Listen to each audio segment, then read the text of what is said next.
Pemerintah Kabupaten Maluku Tengah belum mendapat pemberitahuan waktu penerimaan CPNS 2019. Masyarakat diminta bersabar menunggu pengumuman resmi pembukaan penerimaan calon pegawai negeri sipil dan pegawai pemerintah dengan perjanjian kerja atau P3K 2019. Pasalnya hingga saat ini belum ada kepastian tanggal mengenai penerimaan para aparatur sipil negara tersebut. Kepala Badan Kepegawaian Daerah dan Sumber Daya Manusia BPKSDM Kabupaten Maluku Tengah Siti Somena menyatakan hingga saat ini pihaknya belum mendapat pemberitahuan pembukaan penerimaan CPNS tahun 2019.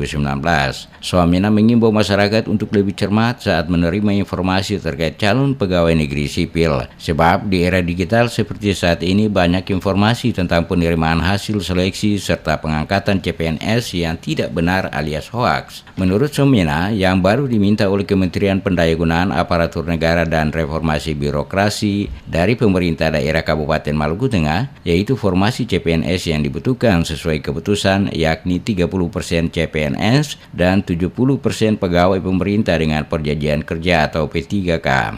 Untuk formasi 70% P3K masih perlu dikaji oleh pemerintah daerah setempat karena hal ini akan disesuaikan dengan anggaran Kabupaten Maluku Tengah. Pemkab Maluku Tengah katanya mengusulkan formasi tenaga CPNS dan P3K masih dinominasi kebutuhan untuk formasi fungsional pendidikan dan kesehatan.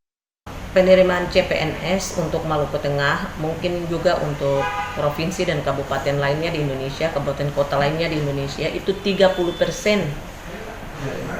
Jadi CPNS-nya hanya 30%, 70% itu sesuai dengan surat yang kami dapatkan itu. Katanya disiapkan untuk pegawai pemerintah dengan perjanjian kerja atau P3K.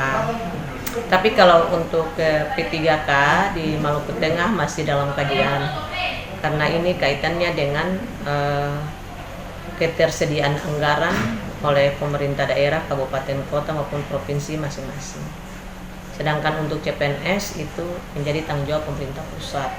Terkait informasi penerimaan CPNS misalnya, hingga saat ini, Panitia Seleksi Nasional Panselnas belum mengumumkan pembukaan pendaftaran dan seleksi CPNS. Oleh sebab itu, informasi yang menyebutkan jika penerimaan CPNS tahun anggaran 2019 sudah dibuka, dipastikan hoaks. Siti menyatakan jika masyarakat ingin mencari informasi terkait CPNS dan P3K, maka lebih baik melalui saluran resmi milik pemerintah.